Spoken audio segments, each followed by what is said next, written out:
I'm very excited to be here today. Hello, and thank you for inviting me to tell my story. I'm Moran Stella Yanai. On the morning of October 7th, I was at the Nova Festival, a place that gave us the opportunity to celebrate life. I had a jewelry stand there, and I went to make my dream come true. On that morning, at 6:29, my dream turned into a nightmare. Hamas terrorists violated the most peaceful and joyful place and turned it into a bloodshed. There was a chaos everywhere. Everyone was screaming and running desperately for their lives. I tried to escape and save my life, but I was caught. I managed to escape twice, but in the third time, I broke my leg. They caught me. They put me in a car and took me into Gaza. On the way to Gaza, I was beaten. On the way to Gaza, I was beaten. I thought my life is ending. I prayed that I would die fast and without suffering. It was terrifying. I was taken to a very small room, me and an 18-year-old girl, alone with 4 Hamas terrorists. Imagine 4 men, terrorists, watching you every minute, day and night. Every minute we thought we were going to be raped. We couldn't sleep. We couldn't breathe. We were not allowed to speak.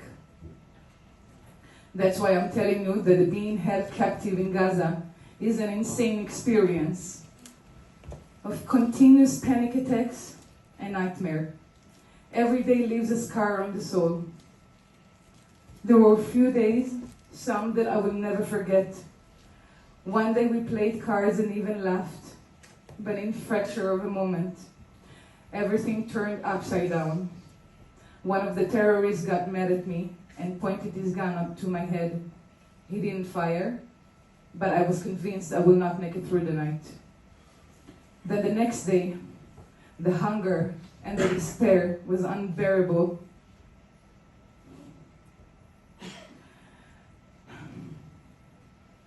I wanted to cry, but it was forbidden. I couldn't hold it back, so I banged my head against the wall. The terrorists came in, beat me up, and took my food away. Every day was unexpected. There was a day when I was very sick. I had high fever. I kept vomiting at all time, without no medicine, no water, and I was hallucinating. They didn't care, they didn't treat me, and I lost hope. I thought I'm going to die. The day the noise from the bombing stopped and the ceasefire began, they moved us, and I hoped I'm going to be released. But then I felt a slight pull on my shirt and heard the Hamas terrorists saying, "Not you, Stella, not now." For them, it was a cruel game, another way to break my mind. Then they took me into a terrifying and abandoned dark house. I was there by myself with more than 10 terrorists. They told me, "You will stay in Gaza forever. Where is your army? No one is looking for you." Every such day leaves a scar. And there were many such days. That's many scars. On October 7, I was abducted from the Nova Festival. On that moment, I lost everything. Control over my life, my freedom, my identity, my very self. We cannot accept the possibility of being kidnapped from a music festival and being held captive. We cannot let it end like this. If not everyone returns, everyone should be afraid going into festivals. No one is safe. I met some of the people who are still there, and I promised them. I promised that I will do everything. I promised. But instead I got horrific news that stabbed me in the heart. 2 of my friends that I was with was murdered in Gaza 2 days ago. What happened in the world has a huge impact on the daily lives of the captive. What happens in the world greatly affects the daily lives of the captive. The terrorists watch TV. When they're angry, it's taken on the captive. When they are pleased, there is a moment to breathe.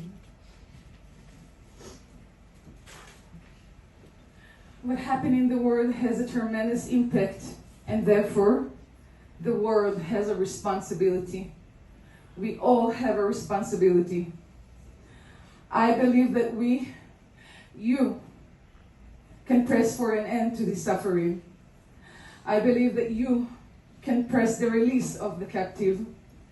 I ask you to do everything you can that the miracle that happened to me will happen to them too. And that everyone will return safely and quickly home. Thank you very much.